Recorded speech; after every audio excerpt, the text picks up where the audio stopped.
Hola, ¿qué tal? Aquí estamos nuevamente con otro tutorial. En este caso se trata de una serie de 3 tutoriales sobre el tema de la evaluación. En el primero de ellos desarrollaremos el tema de la evaluación en general. En el segundo, los recursos para evaluación en el campus virtual. Y en el tercero, otros recursos que también nos resultan útiles cuando hacemos evaluación en línea, pero que no se restringen a los que están en el campus virtual. Vamos entonces con el primero de ellos. Cuando hablamos de evaluación, podemos distinguir 4 escenarios. El primero de ellos es el tradicional, solo presencial. Lo conocemos bien, no hace falta que hablemos mucho sobre él. El segundo es el presencial más el campus virtual. Es cuando todas las clases son presenciales, pero además tenemos el campus virtual como apoyo adicional. El tercer escenario sería un escenario híbrido, en el cual algunas clases son presenciales y algunas son a distancia, utilizando campus virtual y otros recursos. Estos 3 escenarios son conocidos para todos, por lo cual no requieren mayor explicación. Pero vamos al cuarto escenario, que es aquel que se corresponde con la educación 100% a distancia. Es el escenario en el que estamos hoy.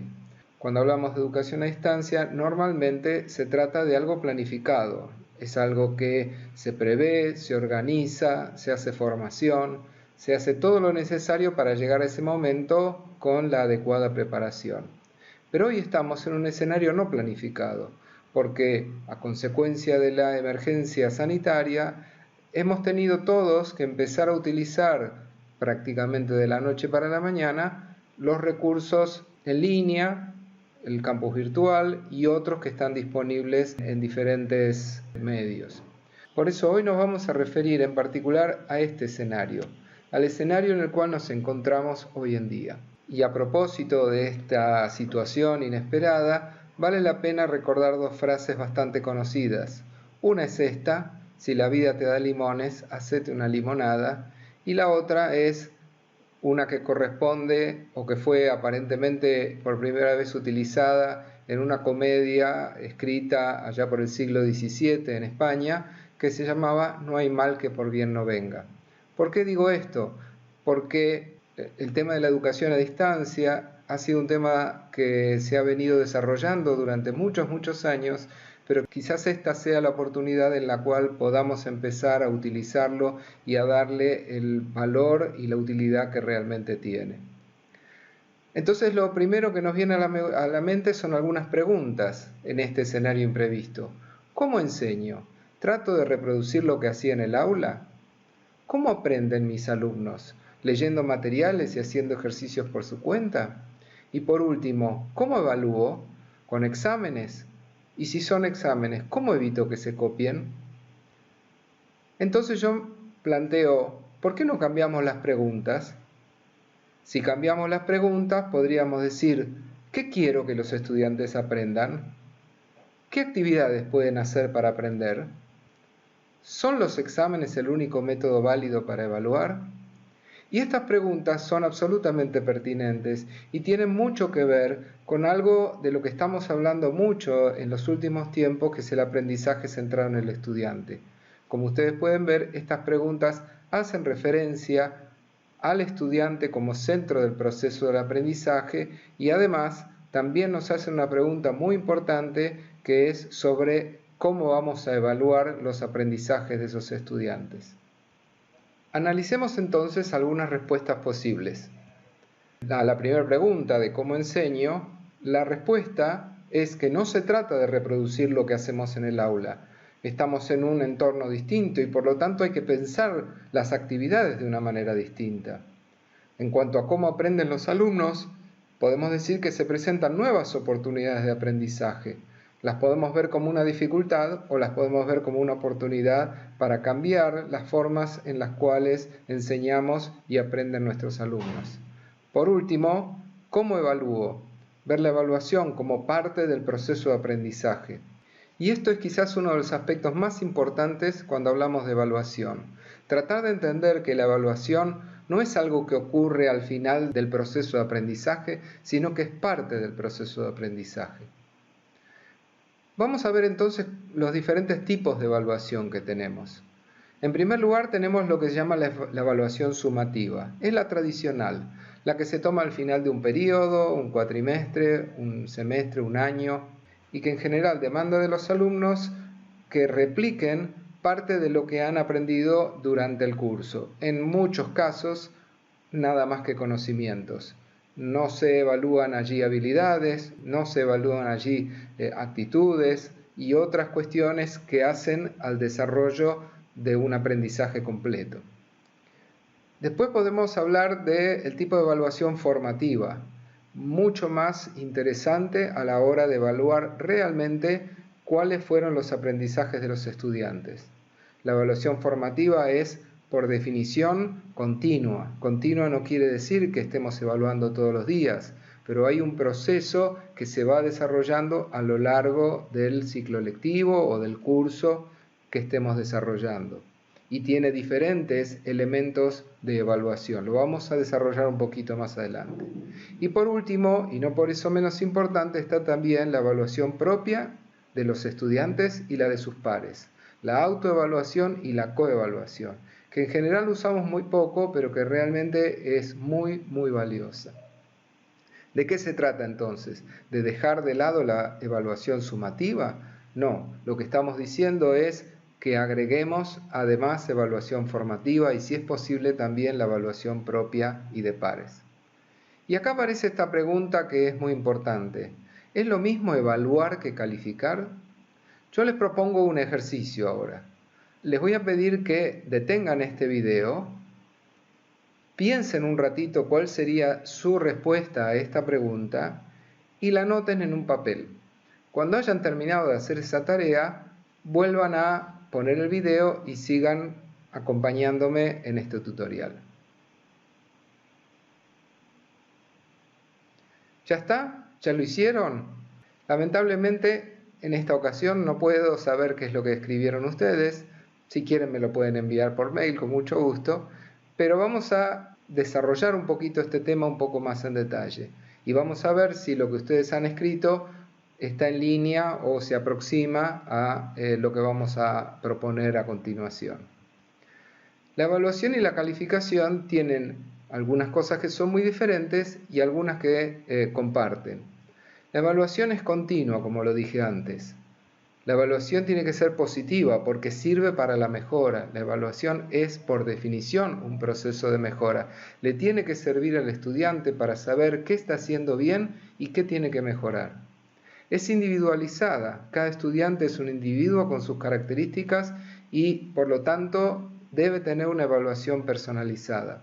Provee realimentación, claramente, el estudiante tiene que saber por qué fue evaluado como fue evaluado y por lo tanto, como dije antes, tiene que servir para la mejora.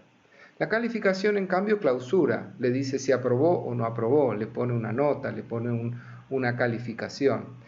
Por lo tanto, es crítica y se aplica con referencia a un estándar. Si el estándar es aprobado con 4, bueno, entonces allí tendremos el nivel de aprobación, si es con 6, si es con una letra, etcétera, etcétera. Y por lo tanto tiene deficiencia, porque cualquier estándar tiene sus deficiencias. Es arbitrario, por definición. Alguien lo definió y nosotros lo tenemos que adoptar porque es lo que está definido. Ambas, evaluación y calificación, requieren un criterio para que sea uniforme, para que un docente no evalúe de una forma distinta que otro docente, dentro de lo posible, porque sabemos que todos tenemos nuestras subjetividades, pero la idea es que si un estudiante ha adquirido los aprendizajes necesarios para aprobar, eso se pueda verificar con cualquier docente. Utiliza, por lo tanto, medidas, ambas, evaluación y calificación, utilizan medidas y están basadas en evidencias. ¿Qué quiere decir esto? Que tenemos que poder ver aquello que vamos a evaluar, ya sea una presentación, un trabajo, una elaboración, una resolución, lo que fueran. Y aquí, para que se entienda un poco más a qué me refiero a esa famosa nota de concepto, que es un criterio absolutamente subjetivo y del cual el estudiante no tiene prácticamente ninguna información. No digo que no haya un concepto que tengamos sobre los estudiantes, pero tiene que haber algún criterio, alguna evidencia en base a la cual nosotros definamos cuál es ese concepto y el estudiante tiene que saber previamente cómo va a ser evaluado y en base a qué criterio. Siguiendo con el tema de la evaluación, entonces, vamos a ver que el proceso de evaluación empieza estableciendo qué se va a evaluar. Continúa seleccionando y elaborando las estrategias de evaluación. ¿Cómo vamos a evaluar? A continuación se obtienen esas evidencias de las que hablábamos recién, se establece el nivel del logro alcanzado y por último se hace la calificación y se le da la retroalimentación al alumno. Lo primero, establecer qué se va a evaluar, se refiere a los medios. El segundo y tercer elemento se refiere a las técnicas y los últimos dos se refieren a los instrumentos. ¿Qué queremos decir con medios, técnicas e instrumentos? Vamos a verlo a continuación. Los medios pueden ser escritos, un examen, una monografía, un informe, un cuestionario, etc. Después veremos cuáles se adaptan más a la modalidad a distancia. Orales, una exposición, un debate, una discusión grupal, una ponencia. O prácticos, demostración, un trabajo práctico, una resolución, etc. En cuanto a las técnicas, tenemos las técnicas sin participación del alumno, en las cuales nosotros analizamos las producciones, hacemos observación de conductas, etc., o con participación del alumno. Allí es el alumno el que se autoevalúa o se hacen evaluaciones entre pares o compartidas. Por último, vamos a mencionar los instrumentos, solo algunos porque hay muchos más. Tenemos, por ejemplo, listas de cotejo-control, guías de observación, rúbrica o matriz de valoración, discusión guiada o estructurada, cuestionario, portafolio de evidencias. Para quienes quieran profundizar un poco más esta temática, entender qué significan cada uno de estos instrumentos y ver algunos más, allí les dejo una lectura recomendada para que ustedes investiguen por su cuenta. Ahora bien, fíjense que allí yo marqué con un asterisco la rúbrica o matriz de valoración, porque en este corto video me parece muy importante describir muy rápidamente de qué se trata la rúbrica, porque la rúbrica es uno de los elementos que más nos facilita la evaluación y además el que permite que los alumnos conozcan cuál es el criterio por el cual van a ser evaluados. Entonces, ¿qué es una rúbrica o matriz de valoración? Antes que poner una definición que la pueden encontrar buscando en Google muy rápidamente, yo capturé de Google lo que aparece cuando uno pone la palabra rúbrica en la búsqueda. Fíjense, a simple vista se ve que estamos hablando de una matriz. Ahora, ¿qué tipo de matriz? Vamos a ver entonces qué elementos tiene esa matriz.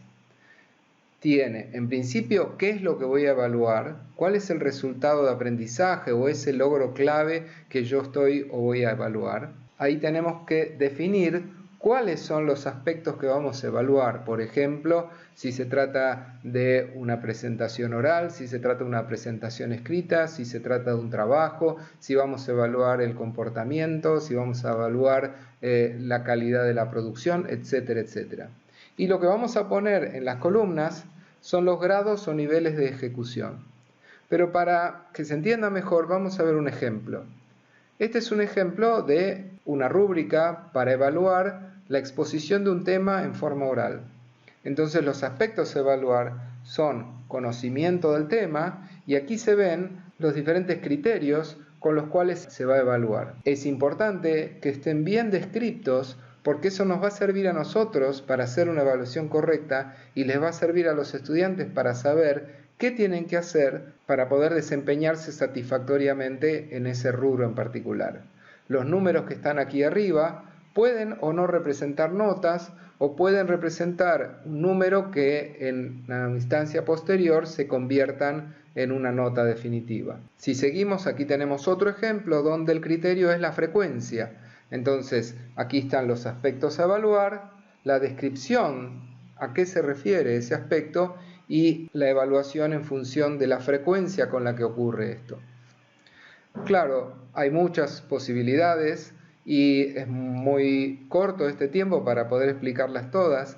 Por eso, para ir terminando con este breve video, les dejo aquí 4 direcciones en las cuales podrán encontrar material muy valioso que les puede servir para aprender más sobre el tema, elaborar sus propias rúbricas y, como venimos diciendo en videos anteriores, no tengan miedo a empezar a utilizarlo y que no resulte tal como ustedes esperan en la primera oportunidad. Seguramente habrá tiempo de ir corrigiendo e ir mejorando con la práctica.